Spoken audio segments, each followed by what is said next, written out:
Class 9th math के इकाई 10 या यूनिट 10 जो कि सर्किल पर आधारित है, उसके गुणों के संबंध में, उस पर आधारित थ्योरम के संबंध में चर्चा यहाँ पर हो रही है। अब यहाँ पर आज हम लोग देखेंगे कि किसी चाप द्वारा केंद्र पर अंतरित कोण और उसके शेष भाग पर अंतरित कोणों के बीच में क्या संबंध होता है। उसके साथ ही साथ हम चक्रीय चतुर्भुज को समझेंगे कि साइक्लिक क्वाड्रिलैटरल क्या होते हैं और उन साइक्लिक क्वाड्रिलैटरल पर आधारित कौन कौन सी प्रमेय हैं जिनको पढ़ना है हमको और जिनके बारे में अच्छी प्रकार से समझना है। तो एक बार आपको पुनः पूर्व ज्ञान की तरफ ले चलते हैं, आपका जो प्रीवियस नॉलेज है। तो सबसे पहले देखिए, सबसे पहली बात हमको क्लियर होनी चाहिए कि हम केंद्रीय कोण किसे कहते हैं। केंद्रीय कोण क्या होता है। यहां पर देखिए बेटा, जब हम कोई वृत्त लेते हैं तो प्रत्येक वृत्त में एक केंद्र होगा, इसे केंद्र कहते हैं।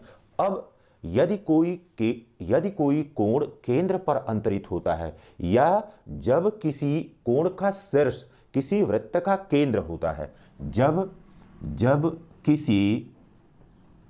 किसी कोण का शीर्ष किसी वृत्त का केंद्र होता है तो उसे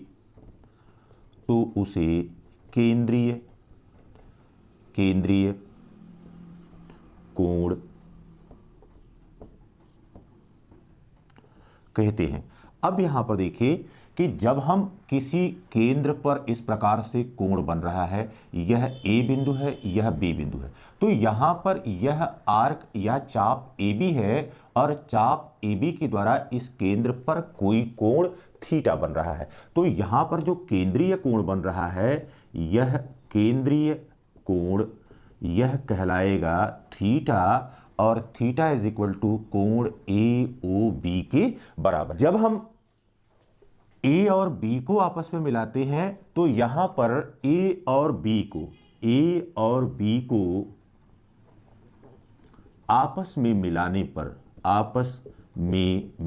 पर जीवा ए बी, दो चाप सर्वांगसम होते हैं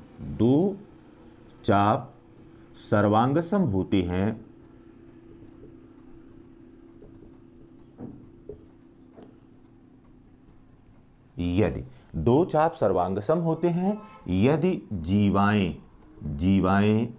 बराबर हों। इसका मतलब हुआ कि जीवा ए बी, अगर यह जीवा सी डी के बराबर है, कोई भी जीवा यहां पर अगर हमने यह सी डी के रूप में लिया है तो जीवा ए बी यह जीवा सी डी के बराबर है। This implies that arc A B, यह आर्क सी डी के बराबर हो जाएगा और इसका विलोम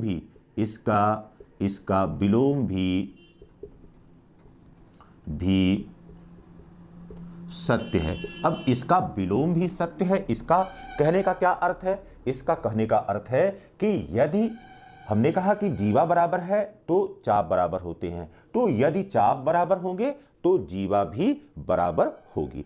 अब इसी पर आधारित या चाप आधारित यहां पर चार प्रमेय लिखी गई है। इन चारों प्रमेयों का सबसे पहले अध्ययन हमको करना है, सबसे पहले इसको समझ लेना है, तभी आगे हम चल सकते हैं या आगे हमारी गाड़ी बढ़ सकती है। पहला क्या है? प्रमेय एक के रूप में यहां पर लिया गया है, एक चाप द्वारा केंद्र पर अंतरित कोण वृत्त के शेष भाग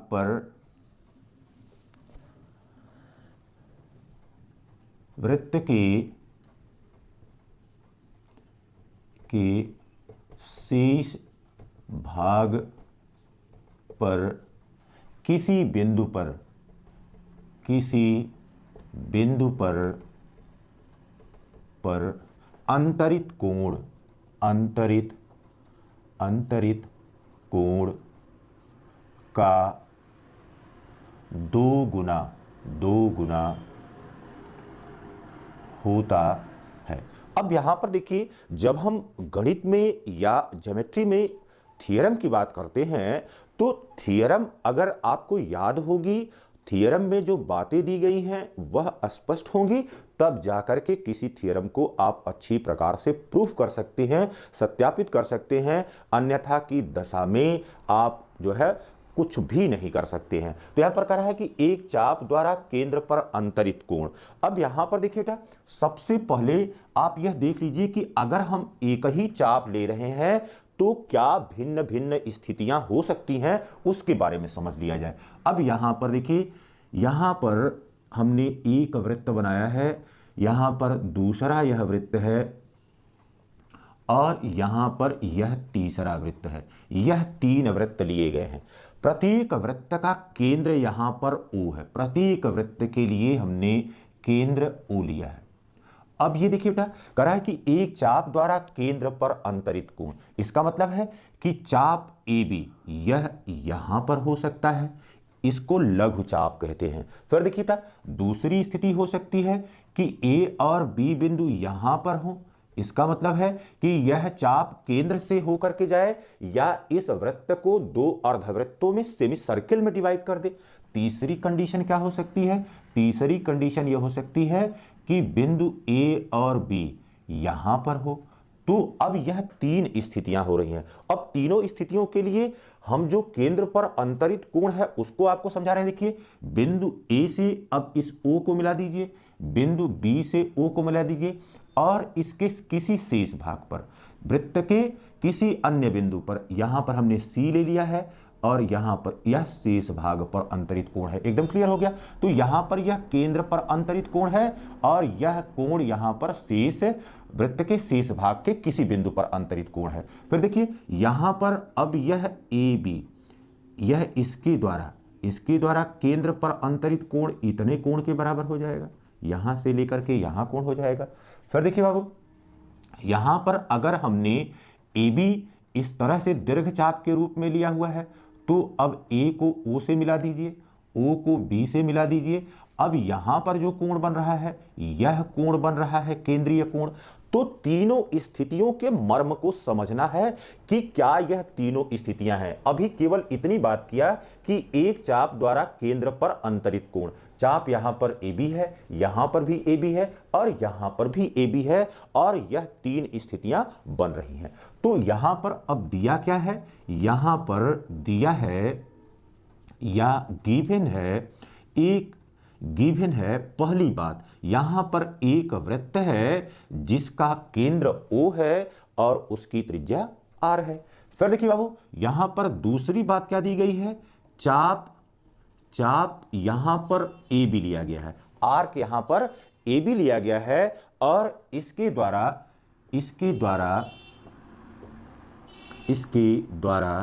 केंद्र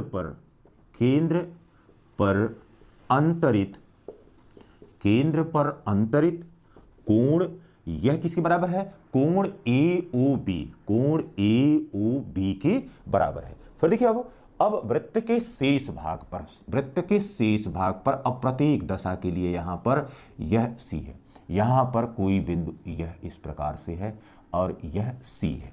तो अब तीसरी बात यहां पर दी गई है, वृत्त के शेष भाग के किसी बिंदु पर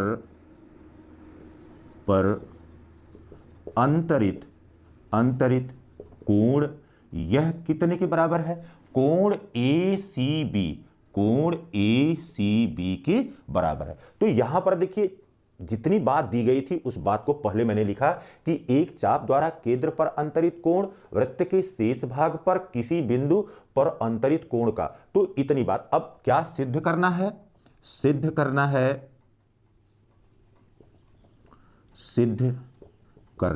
टू प्रूव, क्या हमको सिद्ध करना है? हमको सिद्ध करना है कि कोण AOB यह बराबर होगा दो गुणे कोण ACB के बराबर। तो केंद्र पर अंतरित कोण यह शेष भाग के किसी बिंदु पर अंतरित कोण का दोगुना होता है। यह पहली चीज हो गई। और यहां पर इसको फिगर 1 कर देते हैं, यह फिगर 2 कर देते हैं, और यहां पर यह फिगर 3 कर देते हैं। तो ये पहली बात, यह फिगर 1 व फिगर 2 के लिए होगी।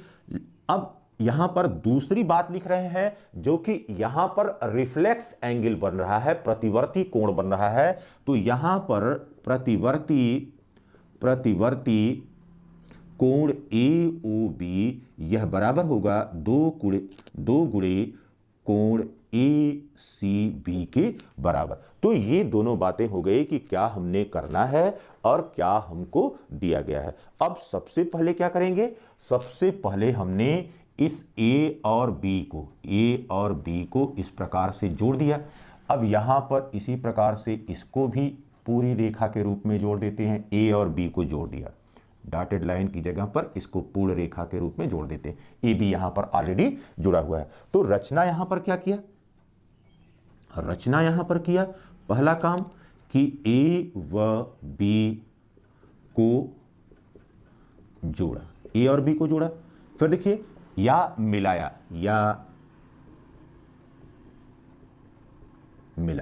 इसी प्रकार से क्या किया, इसी प्रकार से C और O को मिलाया, इसी प्रकार से C और O को मिलाया। दूसरा C व O को मिलाया तथा CO रेखा को D तक वृत्त के बाहर बढ़ाया। यहां पर देखिए बेटा, CO को मिलाया तथा CO रेखा को D तक वृत्त के बाहर मिलाया। अब यहां बाहर तक बढ़ाया। यहां पर देखिए CO को मिलाते हुए और इस प्रकार से अब इसको D तक आगे बढ़ा दिया। फिर यहां पर C को O से मिलाते हुए और इसको D तक आगे बढ़ा दिया। यहां पर बिंदु D है। इसी प्रकार से यहां पर C और O को मिलाते हुए और इसको D तक आगे बढ़ा लिया, यहां D तक आगे बढ़ा लिया। अब देखिए सत्यापन की दशा में, सत्यापन अगर इसका कर रहे हैं या प्रूफ कर रहे हैं तो इसके प्रूफ करने में अब 3 दशाएं होंगी। पहला क्या होगा, यहां पर 3 संभावना है, उस चीज को समझिए, इसीलिए 3 फिगर यहां पर अलग अलग बनाया है। 3 दशाएं हैं, 3 केसेस हैं। पहला क्या है, यदि चाप AB यह क्या है, यह लघु चाप है, यह माइनर आर्क के रूप में दिया गया है। दूसरी बात, यदि चाप AB यह किसके रूप में दिया गया है, यह अर्धवृत्त के रूप में या सेमी सर्कल के रूप में दिया गया है। और तीसरा, यहां पर यदि चाप AB यह दीर्घ चाप के रूप में या यह मेजर आर्क के रूप में दिया गया है, तब इन तीनों दशाओं में इस पूरी प्रक्रिया को हम समझेंगे कि किस प्रकार से हम सत्यापन की प्रक्रिया कर सकते हैं। अब यहां पर देखिए बेटा, यहां पर जब हम किसी वृत्त को लेते हैं तो वृत्त के संबंध में आपको बात याद होगी कि यदि किसी त्रिभुज को हमने लिया, यदि किसी त्रिभुज की किसी भुजा को क्रमिक रूप से आगे बढ़ाते हैं तो इस प्रकार बना बहिष्कोण शेष दोनों अंतः अभिमुख कोणों के योगफल के बराबर होता है। अब यहां पर इस चित्र पर पहले चित्र को वृत्त के से अलग करते हुए, यहां पर देखिए इस प्रकार से यह चित्र बना हुआ है। इसको बस केवल जो यहां पर सर्किल बना हुआ था उस सर्किल को हमने हटा दिया। यहां पर यह O पॉइंट है, यहां पर C पॉइंट है, यह A है, यह B है। जब हमने C को O से इस प्रकार से मिला करके और इसको आगे D तक विस्तारित किया हुआ है, तो अब यहां पर देखिए एक ट्रायंगल यहां पर बन रहा है, यहाँ पर एक ट्रायंगल बन रहा है और दूसरा ट्रायंगल यहाँ पर बन रहा है। तो यहाँ पर कौन सा ट्रायंगल है? यहाँ पर ट्रायंगल COA है या CAO है या OCA है, कोई भी नाम आप ले सकते हैं। तो इस CO को D तक आगे बढ़ाया गया। इसका मतलब है कि यहाँ पर अब बहिष्कोण बन रहा है। तो जो हमको पूर्व ज्ञान है, किसी त्रिभुज की किसी भुजा को क्रमिक रूप में आगे बढ़ाने पर बना बहिष्कोण एक्सटीरियर एंगल आगे बढ़ाने पर बना बहिष्कोण शेष दोनों अंतः अभिमुख कोणों के योग के बराबर होता है। अभी देखिए बेटा, यहां पर पहला फिगर लिया हुआ है और उस पहले फिगर के इस पार्ट को यहां पर आपको शो कर दिया है। इसी तरह से दूसरे फिगर को भी आप यहां पर देख लीजिए। जो दूसरा फिगर लिया है, यहां पर O है और यहां तक D है। अब यह A है, C है, यहां पर B है। अब यहां पर भी बहिष्कोण बन रहा है। तो इस दशा में देखिए, यहां पर बनने वाला कोण AOD यह बराबर हो जाएगा। यहां पर यह बहिष्कोण है, यह किसके बराबर हो जाएगा? कोण ACO, यहां पर बनने वाले कोण और यहां पर बनने वाले कोण के योगफल के बराबर होगा। यही दोनों अंतः अभिमुख कोण होंगे। तो कोण AOD यह बहिष्कोण है और यह बराबर है कोण ACO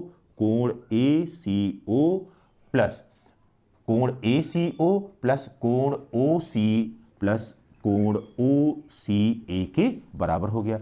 इसी प्रकार से यह तो इसके लिए हो गया। अब दूसरी तरफ दूसरा जो ट्रायंगल बन रहा है, यहां पर भी बहिष्कोण बन रहा है और यह कोण क्या बन रहा है? कोण BOD बन रहा है। कोण BOD यह बराबर हो गया। अब इन दोनों के योगफल के बराबर हो जाएगा यहां पर जो कोण बन रहा है और यहां पर जो कोण बन रहा है।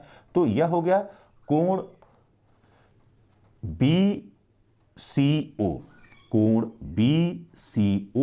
प्लस, अब यहां पर कोण BCO प्लस यह हो गया OBC, कोण OBC यह हो गया। अब देखिए बाबू, यहां पर देखिए, यह O हमने बताया हुआ है कि यह भुजा यह तीनों बराबर होगी। क्यों बराबर होगी? आप जानते हैं कि वृत्त के केंद्र से परिधि पर स्थित या वृत्त पर स्थित किसी बिंदु को मिलाने पर वह वृत्त की त्रिज्या होती है। तो यह भुजा और यह भुजा बराबर हो गए। इसका मतलब है कि यह OA और यह OC और यह OB बराबर है। OA यह बराबर है OC, यह बराबर है OB और यह क्या है? यह वृत्त की त्रिज्याएं हैं। अब किसी त्रिभुज में बराबर भुजा के कोण बराबर होते हैं। किसी त्रिभुज के संदर्भ में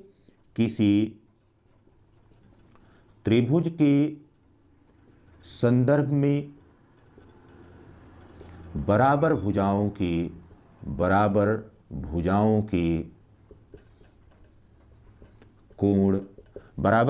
के कोण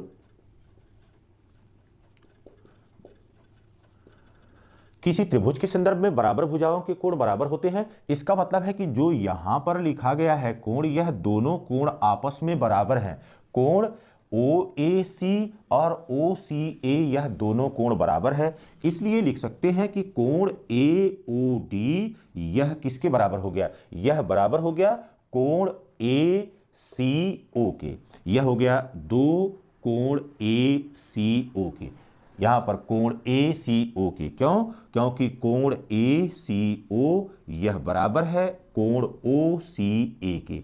इसी प्रकार से कोण यहां पर जो बन रहा है BOD, कोण BOD यह बराबर है 2 इंटू यहां पर BC BCO के, कोण BCO के। इसमें क्यों? क्योंकि कोण BCO यह बराबर है कोण OBC के। अब यहां पर जो दोनों इस प्रकार के समीकरण मिले, इन दोनों समीकरणों को अब एक साथ जोड़ने पर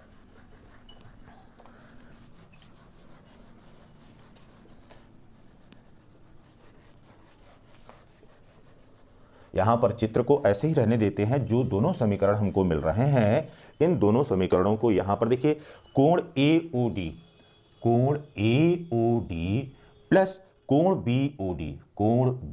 BOD, यह बराबर हो गया, यहां पर दो कोण ACO प्लस दो कोण BCO के।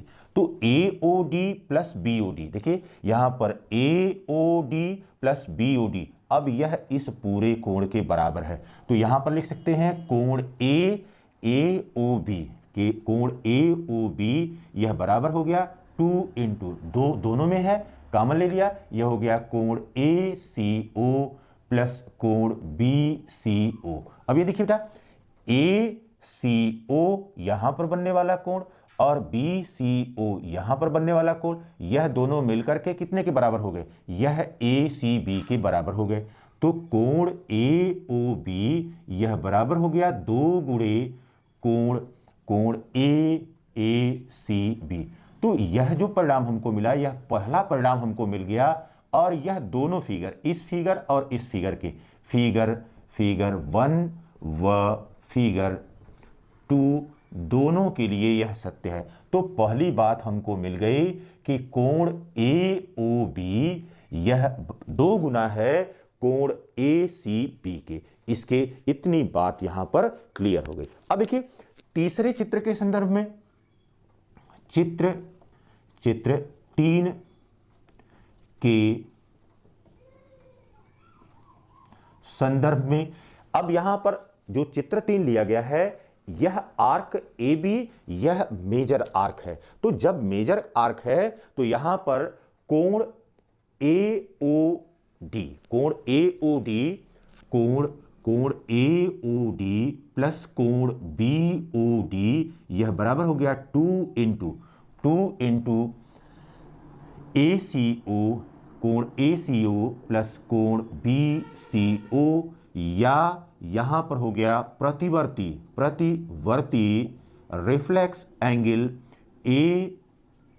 AOB, यह पूरा मिलकर के रिफ्लेक्स एंगल बना रहा है। तो प्रतिवर्ती कोण AOB यह बराबर हो गया 2 गुणे और ACO प्लस BCO, तो ACO और BCO मिलकर के ACB बना रहे हैं। तो यह हो गया ACB, एंगल ACB, यह दूसरा रिजल्ट हो गया।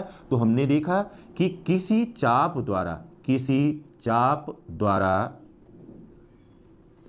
केंद्र पर अंतरित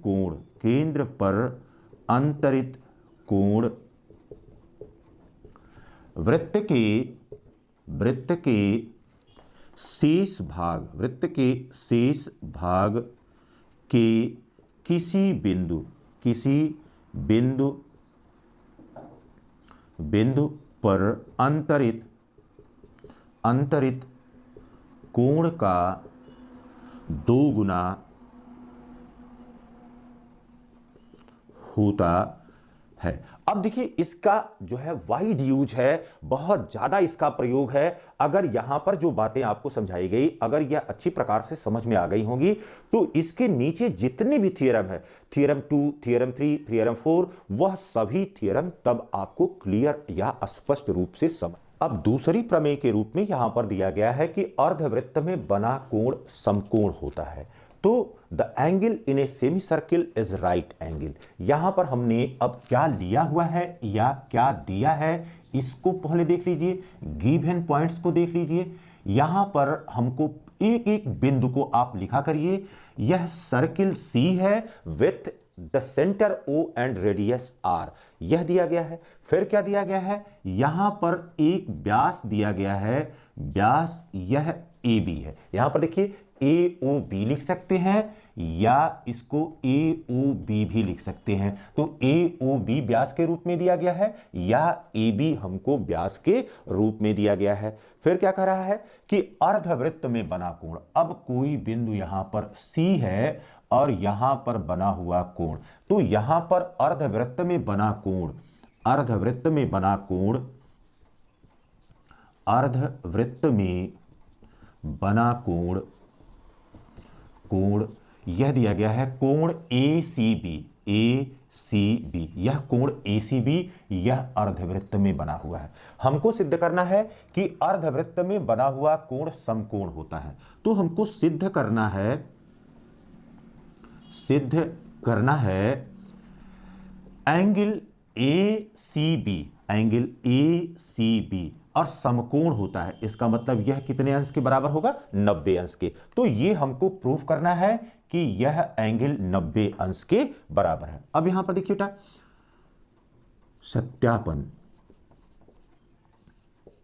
हम क्या जानते हैं? यहां पर हम जानते हैं कि किसी चाप द्वारा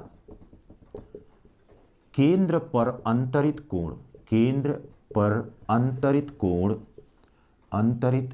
कोण यह बराबर होता है 2 गुणे वृत्त के शेष भाग पर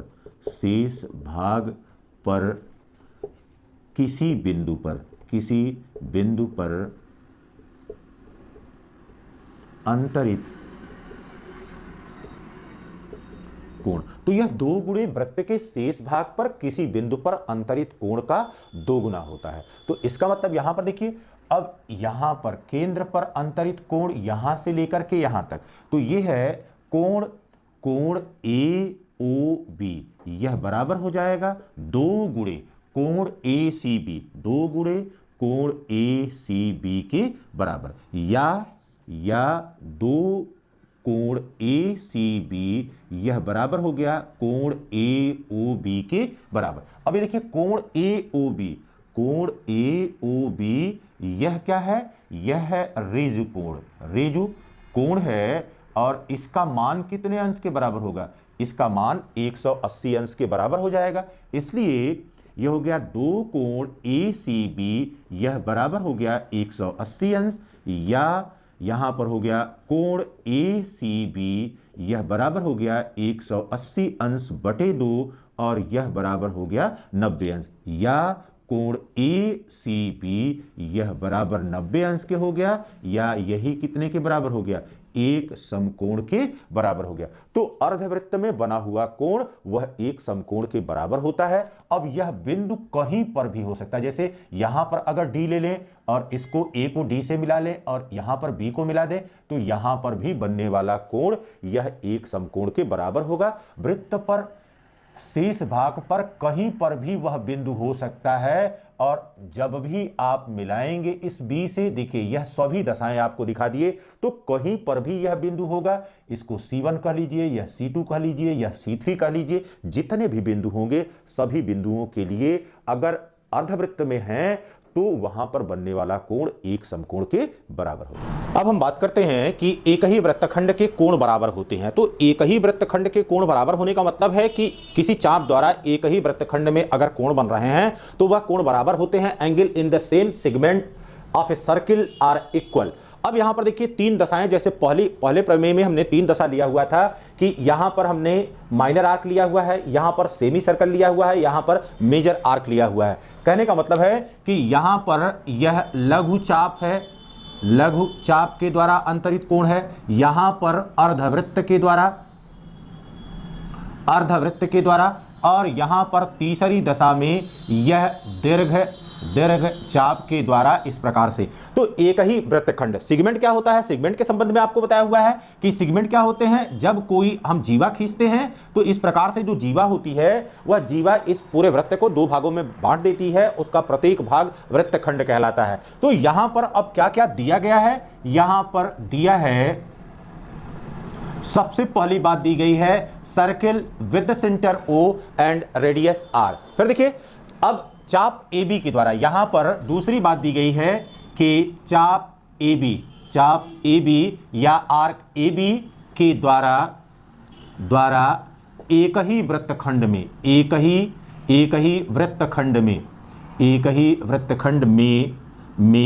बनने वाले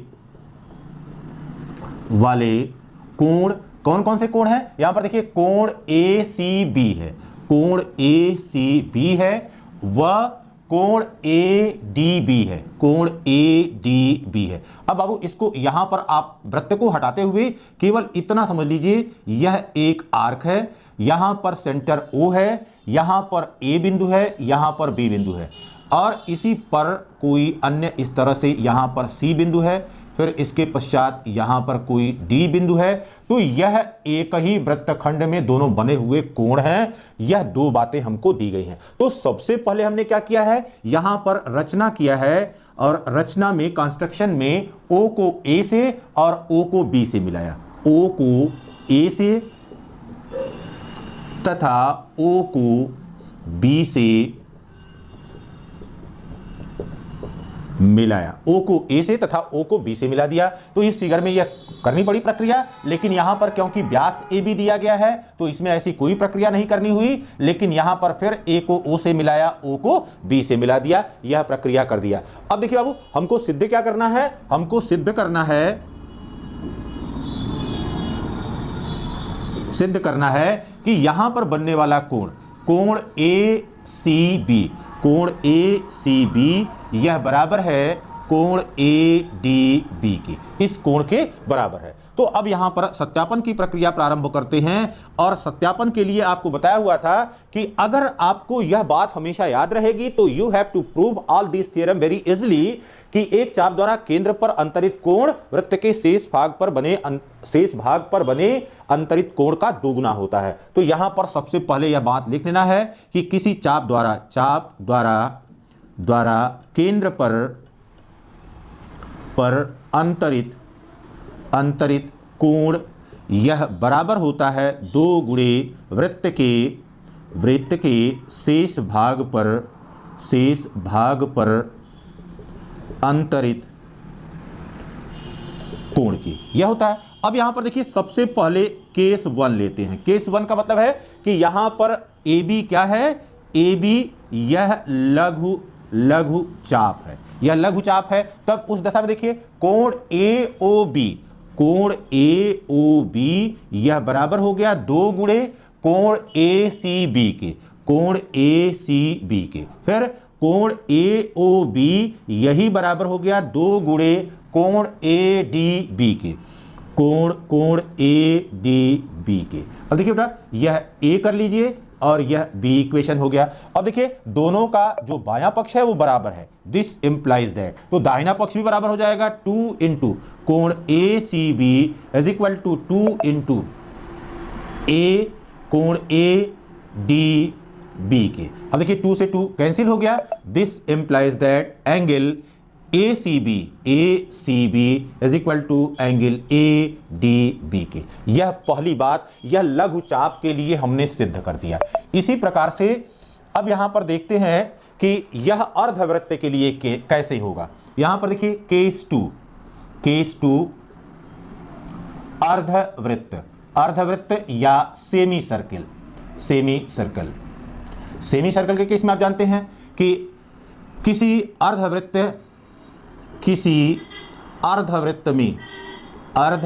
में बना कोण समकोण, किसी अर्धवृत्त में बना कोण समकोण होता है। अब यहां पर देखिए बेटा, इसका मतलब हो गया कि कोण AOB यहां पर बनने वाला कोण, यह कोण AOB यह बराबर हो गया कितने के, यह हो गया 2 गुणे कोण ACB के, और यह बराबर हो गया 180 अंश के। दिस इंप्लाइज दैट यह हो गया 2 कोण ACB यह बराबर हो गया 180 अंश के। This implies that angle ACB is equal to 180 degree divided by 2 is equal to 90 degree. तो यहां पर angle ACB is equal to 90 degree हो गया। इसी प्रकार एंगल ADB यह बराबर भी कितने के होगा, 90 अंश के हो जाएगा। This implies that angle ACB is equal to angle ADB और यह बराबर हो गया 90 अंश। तो यहां पर भी देखा हमने कि एक वृत्तखंड के कोण बराबर हैं, यहां पर भी देखा कि एक वृत्तखंड के कोण बराबर हैं। अब तीसरी दशा यहां पर देखते हैं जिसमें कि यह दीर्घचाप के रूप में लिया गया है। तो दीर्घचाप के रूप में लेने पर यह किस प्रकार से सिद्ध किया जा सकता है, यहां पर देखिए केस थर्ड यहां पर यह दिया गया है, यदि AB आर्क AB यह दीर्घचाप के रूप में हो, तो दीर्घचाप के रूप में अगर होता है तो हम जानते हैं प्रतिवर्ती कोण AOB यह बराबर होता है 2 गुणे ACB के, कोण ACB के। इसी प्रकार से प्रतिवर्ती कोण AOB यह बराबर हो गया 2 गुणे कोण ADB के। अब यहां पर देखिए बायां पक्ष दोनों का बराबर है, तो दिस इंप्लाइज दैट एंगल 2 गुणे एंगल ACB यह बराबर हो गया 2 गुणे एंगल ADB के, और 2 से 2 कैंसिल हो गया। This implies that angle ACB is equal to angle ADB के। तो इस प्रकार से तीनों दशाओं में हमने देख लिया कि प्रत्येक दशा में हम देख रहे हैं कि एक ही वृत्तखंड के अगर कोण होते हैं तो एक ही वृत्तखंड के कोण सदैव समान होते हैं, बराबर होते हैं। अब अगली बात जो यहां पर याद आपको रखनी है, यहां पर देखिए अगर यह A बिंदु है, B बिंदु है, यहां पर कोण थीटा बन रहा है, तो अगर इसको केंद्रीय कोण कर रहे हैं तो यह रिफ्लेक्स एंगल कहलाता है, यह प्रतिवर्ती कोण कहलाता है। यह एकदम कॉन्सेप्ट क्लियर होना चाहिए कि प्रतिवर्ती कोण क्या है। अब यहां पर हम प्रमेय 4 की बात करते हैं जिसमें कह रहा है कि यदि किन्हीं दो बिंदुओं को मिलाने वाला रेखाखंड अपने एक ही ओर स्थित का मतलब समझ लीजिए कि एक ही ओर स्थित का मतलब हो गया या तो ऊपर की ओर लेंगे या तो नीचे की। तो एक ही ओर स्थित दो बिंदुओं पर समान कोण अंतरित करता है। कोई रेखाखंड है, यहां पर इस तरह से साधारण रूप से पहले समझिए कि यहां पर AB रेखाखंड है और इसके एक ही ओर यहां पर दो बिंदु ले लिए गए, C और D ले लिए गए बाबू। तो कह रहा है कि इन बिंदुओं पर समान कोण अंतरित करता है। अब कोण बनाने के लिए दो रेखा चाहिए, तो यहां पर A को C से मिला दिया, C को B से मिला दिया, फिर यहां पर A को D से मिला दिया और इस D को B से मिला दिया। तो एक ही ओर यह दोनों समान कोण अगर अंतरित कर रहे हैं तो अगर हम वृत्त बनाएं तो वह वृत्त इन चारों बिंदुओं से होकर के जाएगा। यही इस प्रमेय में सिद्ध करना है। तो यहां पर अब देखिए, सबसे पहले देख लीजिए कि यहां पर दिया गया है करा किन्हीं दो बिंदुओं को मिलाने वाला रेखाखंड। तो यहां पर सबसे पहले दिया है रेखाखंड AB दिया गया है, ये पहली बात दी गई है। फिर यहां पर दूसरी बात क्या दी गई है कि अपने एक ओर स्थित दो बिंदुओं पर, तो इसके एक ही ओर स्थित दो बिंदु हैं, इसके एक ही ओर स्थित दो बिंदु C व D इस प्रकार हैं कि अब किस प्रकार है कि बिंदुओं पर समान कोण अंतरित करता है। इस प्रकार है कि कोण ACB यह बराबर है कोण ADB के। कोण ACB और ADB यह दोनों बराबर हैं। अब क्या कर रहा है कि चारों बिंदु एक ही वृत्त पर स्थित होंगे। तो हमको सिद्ध करना है यहां पर कि A, B, C व D चारों एक ही वृत्त पर स्थित हैं। चारों एक ही वृत्त पर स्थित हैं। अब यहां पर देखिए सबसे पहले हमने क्या किया, तीन नॉन कोलिनियर का मतलब है कि असंरेखी बिंदु ले लिए A, B और C। यह तीन नॉन कोलिनियर पॉइंट ले लिए और इनसे जाने वाला, अब इन तीन बिंदुओं से, इसके पहले पढ़ चुके हैं, इसके पहले से ये जानते हैं कि तीन बिंदुओं से होकर के एक वृत्त खींचा जा सकता है। तो यहाँ पर अब एक ऐसा वृत्त बनाएंगे जो इन तीनों बिंदुओं से होकर के जा रहा है। तो यहाँ पर A point, B point, A point, B point and C point, यह तीन बिंदुओं से होकर के जा रहा है। तो पहला काम ये किया हमने, रचना किया, तीन असंरेखी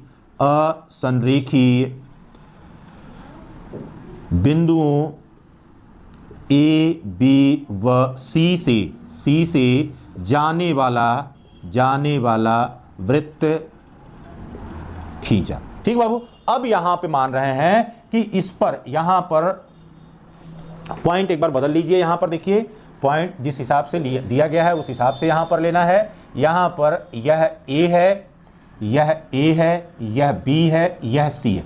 अब डी बिंदु हम ये मान रहे हैं कि भैया डी बिंदु इस वृत्त पर स्थित नहीं है। अगर डी इस पर स्थित होता तो इसमें क्या सिद्ध करना होता, तब तो अपने आप ही हो जाता। हम ये मान रहे हैं कि यह डी बिंदु अब इसके कहीं बाहर स्थित है, तो यहां पर इस तरह से इसको मिला दिया। अब यहां पर देखिए यह डी बिंदु, तो हम ये मान ले रहे हैं कि माना बिंदु डी वृत्त पर स्थित नहीं है। माना बिंदु डी वृत्त पर स्थित नहीं है, तो अब क्या किया, ए को डी से मिला दिया है और सी को बी से मिला दिया है। तो जब ए को डी से मिलाया तो यह एडी रेखा वृत्त को डी डैश बिंदु पर काटती है। एकदम स्टेप बाय स्टेप चलिए। यहां पर देखिए एडी रेखा हमने खींचा और यह इसको इस डी डैश बिंदु पर काट दी। अब क्या करें, अब यहां से इसको भी मिला दीजिए, यहां पर इस तरह से मिला दीजिए बाबू, एकदम स्पष्ट रहे। यहां पर अब क्या किया, तीसरा काम यह किया, डी डैश को बी से मिलाया। जैसे ही डी डैश को आपने यह मिला दिया तो अब ये देखिए यहां पर को, अब यह एक ही वृत्तखंड में स्थित कोण हो गए। कोण ए सी बी और कोण ए डी डैश बी एक ही वृत्तखंड में। यहां पर यह कोण और यहां पर यह कोण एक ही वृत्तखंड के कोण हो गए। तो एक ही वृत्तखंड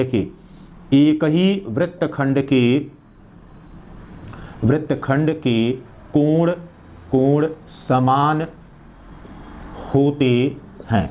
this implies that angle A C B यह बराबर हो गया angle A D dash B के।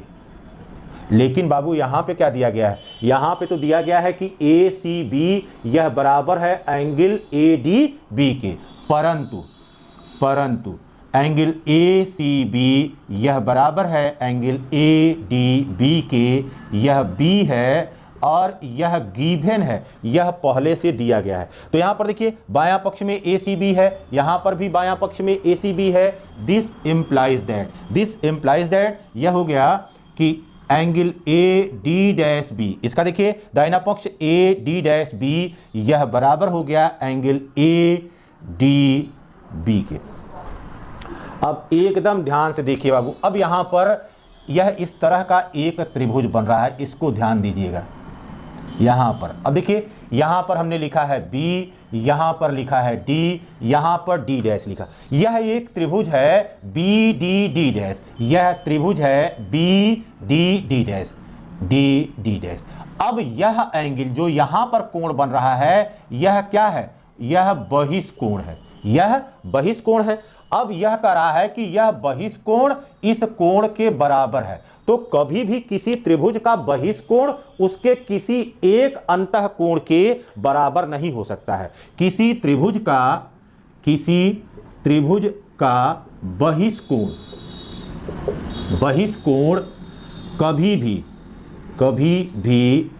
एक अंतःकोण के बराबर नहीं हो सकता, कभी भी नहीं हो सकता। यहां पर देखिए स्पष्ट है, यह बहिष्कोण है और यह बता रहा है कि यह बहिष्कोण इस कोण के बराबर है। तो हमने कहा कि किसी त्रिभुज का बहिष्कोण कभी भी एक अंतःकोण के बराबर नहीं हो सकता। तब इसका मतलब है कि जो हमने यहां पर लिखा हुआ है इस ए में कि this implies that A D dash B equal to A D B, यह तभी सत्य होगा तभी सत्य होगा जबकि डी व डी डैश दोनों क्या होंगे, दोनों संपाती होंगे अर्थात एक ही बिंदु पर होंगे। इसका मतलब है कि भैया यहां पर जो डी यहां पर है यह यहां पर होगा तभी ऐसा होगा, अन्यथा कोई ऐसी दशा नहीं। अब हम अगले सेशन में चक्रीय चतुर्भुज और चक्रीय बिंदु तथा उससे संबंधित प्रमेय के संबंध में चर्चा करेंगे। इसको अच्छी प्रकार से याद कर लें, समझ लें, उसके बाद अगले सेशन में इस पर चर्चा होगी। Have a nice day.